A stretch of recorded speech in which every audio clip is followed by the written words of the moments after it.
So, welcome to the show. Another, episode of the Legends Alliance podcast. I am your host, Alonzo Thomas.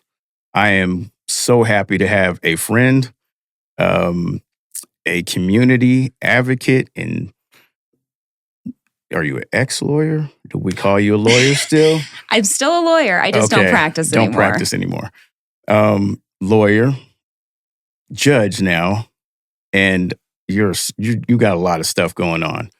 Always. Yeah, I'm happy. I'm so proud of you, as your friend, just watching your growth and doing what you're doing now for the community. And it's a great thing. Thank you. That means a lot. Absolutely. So let's jump right into it. Let the people know who you are, what you got going on, and what's next. You want my whole campaign spiel? Is that what you're... No. You know me too well for that. Absolutely. I am Judge Jessica Goodey. I am sitting in Las Vegas Justice Court Department 6 right now, and I'm running for District Court Department 26. So for anybody who's in Las Vegas and Clark County, I am so sorry. My face is all over this town. Help me win in June, and I can take all those signs down. You don't have to look at me anymore. Well, they're happy to see you all over town. And I'm happy to see you here at this table. So I would love for you to tell inspiring kids out there that are trying to get in the judicial system and all over the place when it comes to, that thing, political views and all that kind of stuff. What does it take to actually become a judge? Wow.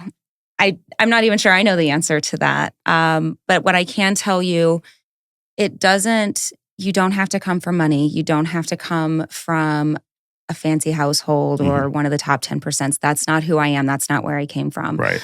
I grew up in a really tiny town in Illinois. My dad served in the Marines and then he did auto body repair and general kind of house remodeling, contracting services.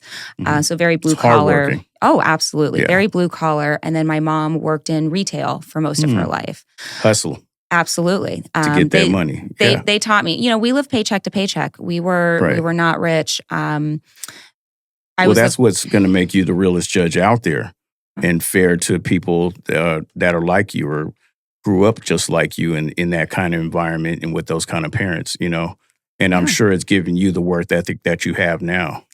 Absolutely. I'm so grateful for my parents for that. And it wasn't even, they really pushed education. It was just something I kind of wanted to do. There was just some calling for me that I knew I needed to go on. So I graduated high school. I was the first in my family to go to college. And then... That's where I was going to go with that whole thing about... What did it take to get into your position? So what school did you attend? I went to University of Illinois in Champaign-Urbana, so ILL, baby. There you go. Always. Shout it out. And then I came out here for law school. It's actually what brought me out to Las Vegas. Before I came here for law school, I had never set foot in Las Vegas before. Oh, wow. So I came out here. I didn't know a single person. It was me and my 2-year-old baby. I was a single mom at the time. And, this community, I found my family here. I found my people, and this community helped me raise that baby. He's 20, almost 21 now, so he's going to be real mad now when he sees this. I've seen pictures. He is. He's a full-grown adult these days. We've probably known each other close to 10 years now. I watched him grow up since he was a little kid now. Yeah, he's a big dude now. He's done with school and all that? Or he's is he taking in a break from school, trying to figure out what he wants to be when he grows up. We all do. Aren't we all? Right. And he's got time. He's working. He's working with kids. He's really enjoying that. So for the kids who are thinking about you want to go to law school or you want to become a lawyer or a judge, you can do it. You have to put in the work. It's hard. It is not easy. Right. So you absolutely have to become a lawyer first, put in your work. Absolutely. And run for that position. Yeah. And so we're kind of a weird set of circumstances 4 years ago when I decided to run for judge the first time. I was upset that I didn't think a judge was doing her job particularly well. Right. And she was up for election. And so I decided to put my name in and run a campaign. Had she been in that position for a while at that point? She had been in for 6 years. So she was at the end of her first term. That's probably what it was. How many terms can you do? we don't have a limit on the number of terms. No. So every term is 6 years. And as long as you keep getting reelected, you can keep serving. Some states have term limits. Some have mandatory age of retirement for judges. In Nevada, we don't. So we have a judge actually out in Boulder City who's been serving for 45 years, still doing a great job. And maybe not quite 45 years. If he's watching, he's going to be mad at me for aging him up. But yeah, so you can keep going as long as you're doing a good enough job to keep getting reelected. I mean, once he stays home, he's going to get bored. Probably. And he's like, I need to do another term. I need to. It's just in his blood. It's a lot of the lawyers are like that, though. We're not people to sit around. And that's probably what makes us successful lawyers is we like to work. That's what keeps us going. And I think working to serve the people and still working to serve our clients and doing something with our brains is what keeps us young. Well, a friend sent me to you in a situation, nothing bad. Just, I got injured and sent me to you. And meeting you initially, I could tell you were a real person, down to earth, but no nonsense, and all about doing the right thing. And you I'm sure that's what you do as a judge and are fair, and it's just in your personality. Thank you. I appreciate that. And that's what I try to do, right? No one ever comes into my courtroom and is so excited to see me, so excited to tell me about this amazing thing that happened in their life. Same thing when I was a practicing attorney. No one is ever coming in on the best day of their life. If you're coming to see me, you're going through something. Situation. Something happened, something probably bad. And so I have the opportunity to make that process a little bit easier. I can treat people nicely. I can treat them kindly, with respect, give them dignity, make sure that they're heard. And it's such an easy thing to do. Right. Not all of our judges do that, unfortunately, but that's what I am called to do. That's what I'm supposed to do, and that's what I do. Is that what gives you the gratification of doing what you're doing and being in the position that you're in, to be fair to the people that are trying to do the right thing and go about just being a law-abiding citizen and, good people all around? Can you usually tell what kind of person that person is just by doing this for a couple of years now? I don't think I can tell necessarily what kind of person they are, because I think that's maybe a judgment call that it's not for me to make, whether somebody's a good person or a bad person. I also tend to think most people want to be good people. And sometimes we make bad decisions. Absolutely. And most of the time, I'm not hearing the criminal cases. I can and I have. But most of the time, I have civil cases. So the majority of your cases are civil cases. Exactly. And this person represents themselves. This person represents, they might have a lawyer with them, but it's one-on-one, and whoever presents the best case, exactly. You and give so the judgment to. I have a small claims calendar. And so trying to explain to people what civil small claims means, I always say, I'm the Judge Judy of Las Vegas. That's what I do. Right now, I had third graders in my courtroom, and I was trying to explain it to them. They still get that reference. When the kids who come in my courtroom stop getting that reference, I'm going to start to feel. Judge Judy is, or know who she is? They still know who she is. I mean, she's still on TV. She's still on TV. They still know her. Active. When they stop knowing her, I'm going to start to feel old and have to figure out a new way to explain what I do. Shoot, 3 generations to know who Judge Judy is. Absolutely. My mom loved Judge Judy. I was, just like, wow, she's just straight up, she tells you how it is, and she's just no nonsense. And that's why I asked you the question I asked you about, can you usually tell if they're trying to be shiesty when they come in, or lie, or, deceive you? That's what I tell, especially the kids, trying to explain to them what I do. But that's what I say is, I'm a human lie detector. I can tell when people are lying to me. It is just a gift I have and that I've developed. I can tell when somebody's usually lying to me. I don't always tell them that I know that they're lying to me. I listen to the evidence and I make a decision based upon the evidence. But part of what we do, that position's got to be super hard too, to know that person is absolutely lying through their teeth wrong, but they presented their case better than the next person. But that's got to be tough. It's not about necessarily that. I mean, when I'm looking at the evidence, I have to weigh credibility. That's one of the things that I do, both of the person who's giving me the testimony and the credibility of the documents that they're giving me. So you can be polished and, make this great presentation, but if it's not credible and the documents don't match up and the story doesn't match up or there are holes, that doesn't, just because you put on this really pretty presentation doesn't mean you necessarily win. The evidence has to be on your side and the law has to be on your side. Well, that's why you're in the position you're in, because you're going to do the right thing. So I know you have a lot going on right now, currently campaigning, and the votes are in about what, 2 weeks, 3 weeks? Just about. So early voting starts May 23rd, goes for 2 weeks. We take a couple of days off, and then election day is June 9th. So it's right around the corner. And it's just do another term? No, not exactly. So my term for justice court isn't over yet. So I've been in about 3.5 years. So that's how long it lasts, is once you get in, you're in there for 3 years. You're in where I'm in come for up again. I'm in there for 6 years. So I'm trying to actually change courts. So I'm in our lower level court. So we handle small claims up to $15,000, and then we handle misdemeanors. And then gross misdemeanors, felonies, and civil cases over 15 go to our main trial court, our district court. So I'm trying to get to the next court up, basically. You want to run with the big boys. I'm not sure. And ladies. I'm not sure that I necessarily do, but we need people with, like me, we need people with my experience on the district court bench. Is there a limitation on the amount in that court? No, it starts at $15,000 and there's no limit on it. So it starts at $15,000.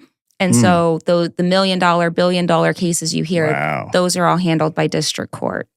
The sitting judge retired in February, and she announced her retirement, that she was going to retire in February. And I was watching the candidate filings for the race, and nobody with civil experience had filed to take her seat. And I thought that was problematic because she's handled a civil docket. And so it was 2 DAs in there, essentially. So people with just criminal experience. We need people with civil experience, people who've handled those civil cases, who've had to represent a client through the civil litigation world, handling those types of cases as a judge. And so I had told people for months that I wasn't going to run. People had asked me, people in the legal community, because again, they want people like me on the bench. What made you interested? The people that were coming to you and asking you to run? They told me they need someone like you there. Yeah. And so I wasn't going to do it. And then when Judge Sturman retired, there's a 2-week filing period that we can sign up to run for judge. I see. On the last Wednesday, it ends on Friday. There was a person in this race that had civil experience, but she jumped out and went to a different race, leaving just 2 DAs in there. And I was looking at it. And then that night I got a text from a lawyer friend, and they were like, "Hey, what can I do? How can I talk you into running for district court?" Oh, I see. And it just hit at that right moment. Like, you know me, I'm a person of faith. And so a couple of things just kind of lined up. I'd had a call with a colleague about her running for district court in this cycle. And so we kind of talking about it, and just At first, it was kind of just like an honor for them to consider you and ask you to do it. But then you were like, you know what? Maybe this is my calling. And that's exactly what it was. Like, God just lined up a couple of things. So when I got that text, I responded. I was like, I might actually be thinking about it. My friend calls me. He's like, "Are you serious?" He's like, "Can I call you at 8:00 tomorrow morning? We're going to talk about this." Because there was only 2 days left to file. So if I was going to do it, I had to make a decision. Oh, wow. And so on the Friday, the last day of filing, I went in and put in my candidacy. I didn't tell anybody. Nobody knew. Wow. And then next thing you know, my phone is blowing up. But it was the right decision. It was 100% the right decision. And when God opens a door and tells you to take a step through it, that's what you do. Strike when the hammer's hot. Absolutely. So I know you had an event yesterday. How did it go? It was really good. Was it? It was in Boulder City, right? It was. So my race is a county-wide race. So anywhere in Clark County, I'm on their ballots. And so I'm trying to get out to as many different locations and meet as many people as I can. No one ever knows who the judges are, right? So I appreciate you having me on and giving me an opportunity to talk to your community. This is what this platform is for people like you that are doing things and positive things in the community.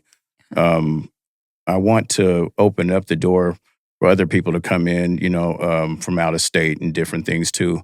And that time will come. But I'm definitely going to look out for the people that are in our community right now doing things. I had my partner come on. We just signed on as a JUCO, like I said, and qualified to play against all the JUCOs from here to Utah, California, Arizona. That's incredible. Congratulations. Yeah, it's something that I had never thought about doing or thought I was going to. I was just interested in mentorship and getting into the district and coaching at a high school. And this was kind of like a dream of mine.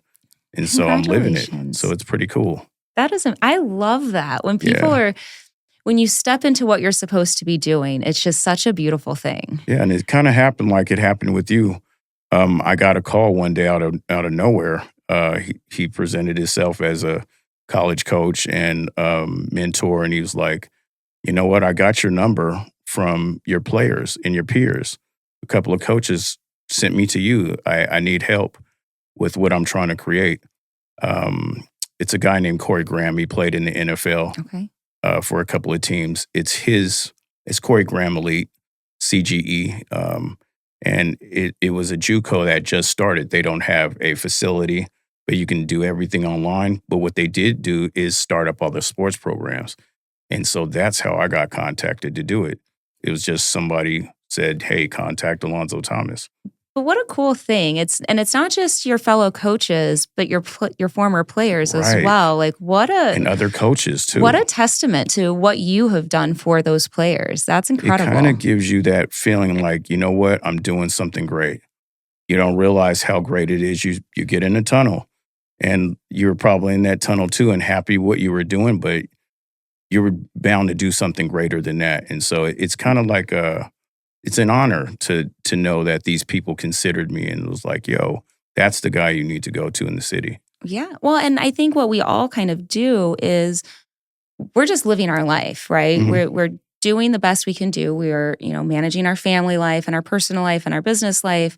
And we're just living each day. We're taking the next step forward every day and just trying to do the best. And we're not out here thinking, like, okay, like I'm going to do this so somebody recognizes this. You're just trying to do the best job you can do in the moment. And unselfishly, we want to do something great for others, and that is the biggest part. Well, I mean, my dad played for the Raiders, right? Yeah. So the best thing that I did outside of football in that football world was like charity work with him. He loved kids and doing charity work and helping people. And it just, it was something that I seen. He got this look on his face after these events were done and being able to hand a check or help someone out or sign autographs. And it hit me like, man, that's what I want to do. I want to feel that when I get older, and I'm going to take on that torch. And I did in 2013. I put together a group of people, and we've been helping people ever since in his name. So the CGE program has allowed me to bring on my name and combine the two with the program. That's incredible. My logo, which has my dad's number and his initials on it. So it's like, man, I can't believe you guys are doing this for me. And you get to carry on that legacy and building a new one as you go, which is, I don't think that's why you're doing it, is specifically to build a legacy. I do it because I love. Well, I got a call maybe 3 weeks ago from an old player of mine. He spent some time in prison. He got out. He's been out for like 3 years. He's like, "So if you didn't talk to me and mentor me and even contact me while I was in prison, I wouldn't be who I am now. I now work for UPS. Got a little family, and I just wanted to call and thank you." He was in tears. And he called me FaceTime. Like it was out of the blue. I hadn't talked to him in years. And he was just like, "I just wanted to thank you." That's why I do it, is to see these people's growth and development from young men, growing young men into men. Yeah. And having families and doing the right thing out there. So mentorship is everything to me. And I love it. And if there's anything I can do, one of the things I actually usually offer people, especially if you have groups of kids or students, and this is to any of your followers or your audience, you have a group of kids or students and they want to come and see the inside of a courtroom, They can come in anytime. We will arrange it. You can get a tour. wow. We can do a tour of the courthouse. I have students sit behind the bench with me so they can kind of see that different view. We explain. How about a field trip? Absolutely. So I can get the kids together and do a field trip? Absolutely. Oh, and we that'd be do a little mock trial, tour the little jail cell that's right next to my courtroom. My marshal does a demonstration. I think it's important, especially with our youth, that they see all of the different, I guess, career opportunities that are in the justice system. It's not just attorney and judge. We have marshals, we have court clerks, we have a bunch of administrative staff in the courtroom, we have paralegals, we have law clerks, we have a bunch of different people. There's a lot of different career paths. Right. And then also seeing how the court works before you have to be a part of it. Yeah, that's why I was asking you in the beginning, what does it take? Because I do have young followers that are in the CGE program. We have a AU program, 10 years old and up, and they don't see that in their communities. Some of them are in, not in the position or have the resources to do so. So when you said that, I was like, oh, I would love to bring those kids, my basketball team, in and get to see what you do and just get a different outlook. Maybe their outlook isn't positive about police officers. And my dad, after his career, was a police officer. So I seen that difference. I grew up in Oakland, California, where it's pretty bad. So we were taught to dislike anybody that was in the political world, officers. We were taught almost to disrespect them. F the police in WA, where I'm from. Right. And I was like, wait a minute, that's not what I see when I visit my dad's job. When you bring your kid to work day, I seen it all. And so I would love for these kids to see how positive these police officers are. They're not all bad. Judges aren't all bad. Right. You're approachable. Well, and a lot of people's experience with the courtroom and the judge is generally like in the criminal setting. They're from a kid's perspective, the judge sent my dad to jail, or they sent my mom to jail, or they separated us, or they took us away from each other, whatever the case may be. It's not a positive thing, and especially when kids don't know what's happening in the courtroom, right? So dad comes to court for a court hearing and suddenly doesn't come home that night, or mom comes and the kids are taken away from mom, right? Like whatever the case may be. And the kid doesn't see what's happening inside the courtroom and they have no idea. So if they can see what it's actually like in a courtroom and try to maybe understand the process a little bit, and then if they ever do have to come into court, because look, most of the time, if you're going to come into contact with an elected official, it's me as your judge. You're going to have a traffic ticket. You might have some sort of criminal case. You might have a small claims case.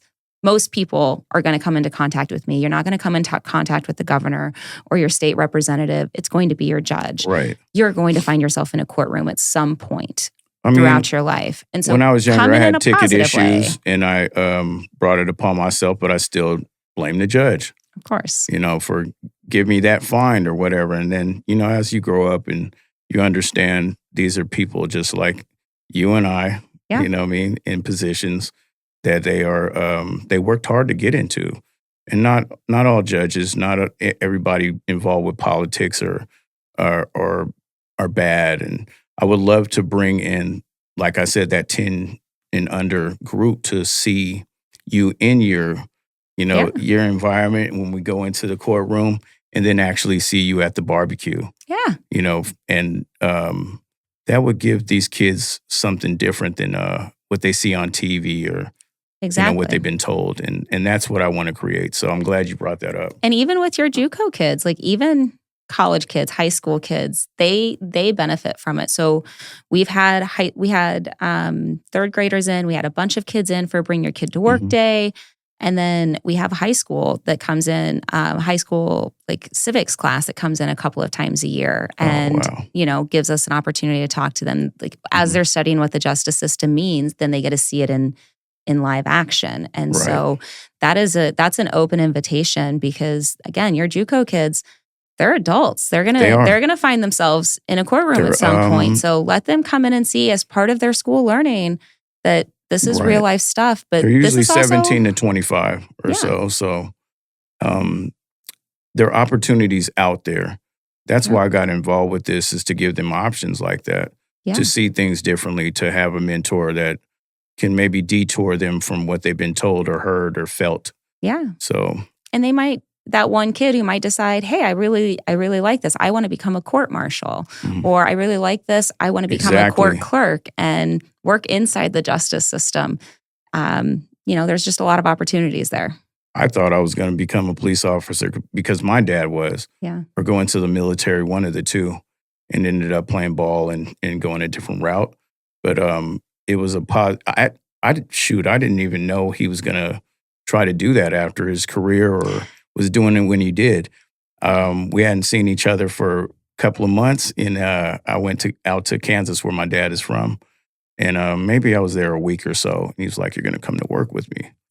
And I was like, "Oh, okay, cool." I didn't even know what he was doing. Boom, next thing I know, we're at the courthouse. And I was like, wow, this is cool. Like, I really looked up to my dad and thought it was super special, and just like, I admired that, about him, that he wanted to do something positive like that.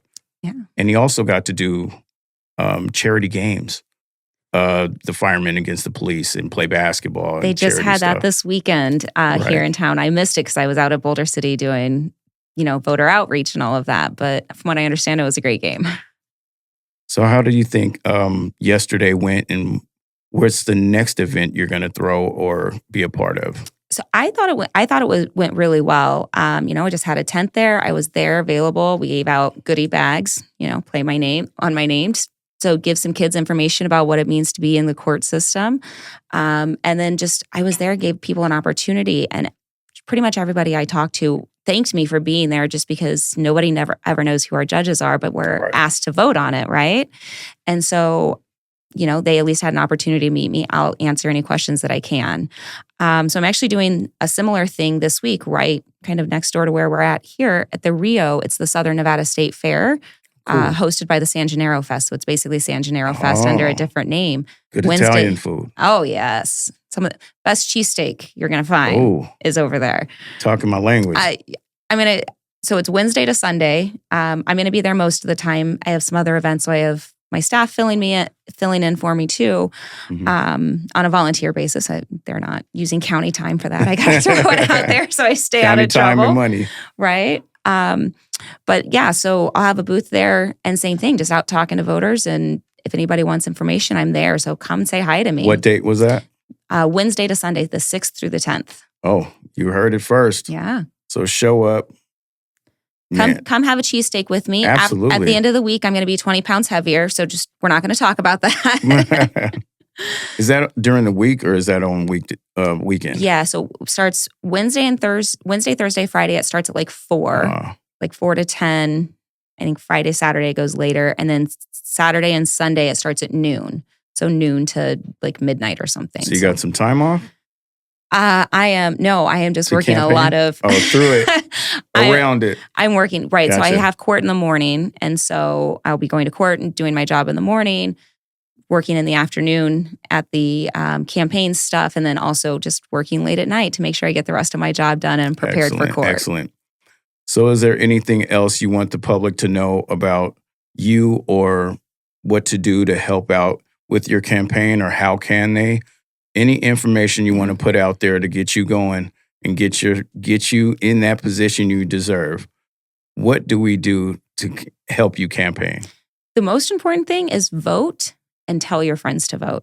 Gotcha. So it's a primary election. We have like 15 to 20% of registered voters voting in primaries, which we need that number way up. So even if you think you don't care about it, vote. And so I am on the primary. Okay. And I'm in a nonpartisan race. So I am on every ballot, whether you're Democrat, Republican, or nonpartisan. You're going to start getting mail-in ballots here in the next week or so. You can fill those out, send them in, sign them, send them in, and you're done. Go to an early vote location. And so in a judicial race, because there's 3 of us, that's why I have a primary. If I can get 50% of the vote, I'm done. This race can be decided in June. And so if you think, oh, well, we'll just wait till November. No, this race is, I am working. Don't wait, get to them ballots. Vote. It is so important. And what was the number? Sorry to cut you off. What was the number again? How many people are in Vegas and how many people, what's the percentage of the people that don't vote and understand how important it is? In the primaries, especially like when you get down to the judicial races, because we're last on the ballot, right? You got to work your way all the way down. Right. But it's like 15 to 20% of registered voters vote That's in the primary. That's it. So 80%, 75% of these people are not getting out there. 85% are not getting out there and voting. Yep. Wow. Makes a huge difference. And so that was one of the best things at Boulder City is they're like, oh, okay, so you're going to be in November. I was like, no, we have an election coming up and it's really important. And so if you're a partisan, if you're registered as a Democrat or a Republican, there are other primary candidates, right? So there's primaries for all of our congressional offices. There's a primary for our attorney general. There's a primary for our treasurer. There's a primary for a lot of the statewide races that are also important. There's only a couple of primaries for the judicial races. So there's a couple of candidates that are running for the same position. Exactly. Gotcha. And so then you get to have a say. And then in the judicial races, there's a couple of us. This race might be over in June. And so if you want to have a say, and that is the easiest thing at this point, that's the best thing you can do to support me is get out and vote. Voting early. And tell your people to vote. Gotcha. Bring 10 friends. Absolutely. And look, well, as much as I love and support all of the other candidates that are out there and we're all putting in the hard work, just go find my name on the ballot, check it, send it off. If that's all you do. Do you have a personal opinion on why people are so hesitant to vote? Or maybe they just don't understand how important it is, too lazy. What is your personal opinion on why people don't vote? I think that it's a combination of things, right? They don't understand how important it is. A lot of people feel like their vote doesn't matter. And so especially in some because they're just one person, so they figure, I'm just one person and my vote doesn't matter. Exactly. And so and some people just candidly forget about it. And for some people, it's a political stance of saying, I don't agree with any of this and I don't want to vote. And so they don't. And I understand all of that. I think, and obviously probably a little bit biased with this, I think judicial races are really important because absolutely. We are the elected officials that will have the most immediate direct impact on your life. You change lives. We are putting people 100%. in the position to help, our environment and our community change, the laws, the outlook on what's going on out there. You know what I mean? And it's so important to vote. My family's from the Caribbean. Nobody deals with politician. What I mean? Is what I learned how. Well, say that again for me. I like that. Right. So a lot of my family speak patois or Rasta, and they just don't deal with politicians. All politicians are corrupt, corrupt and this, that. And I said, yo, no way. I'm third generation American. So it's like, yo, no, that's not true. We have to get out there and vote. We're who shapes our own environment, and we're products of our own environment. 100%. And so in my race, I'm expecting maybe somewhere between 250 and 300,000 people to probably vote. I think there's 3 million registered voters in Clark County. So we're looking at like 10%. And so like my race is 50% plus one vote. So one vote absolutely makes a difference. You heard it first. One vote makes the difference. We got to get out there and help out the people that should be in the position that, can help us and help others and be fair. Absolutely. So I'm glad you're in the position you're in. I am so proud of you, as your friend again, to watch you work so hard to get where you're at. And you told me before you were in the position that you're in now, I'm going to go ahead and try to become a judge. I was like, that's cool. My friend, lawyer, and, you're just an advocate, period, for people. I love what you're doing, and you keep doing your thing. Anytime you want to come on the show, and if you want to come on before voting starts again and you got an event coming on, I will big you up and I will shout it out. I appreciate it. I'm in here. We do a show probably every two a month or so. So we got a little bit of time before, voting starts and we can help you out. So this platform is for you.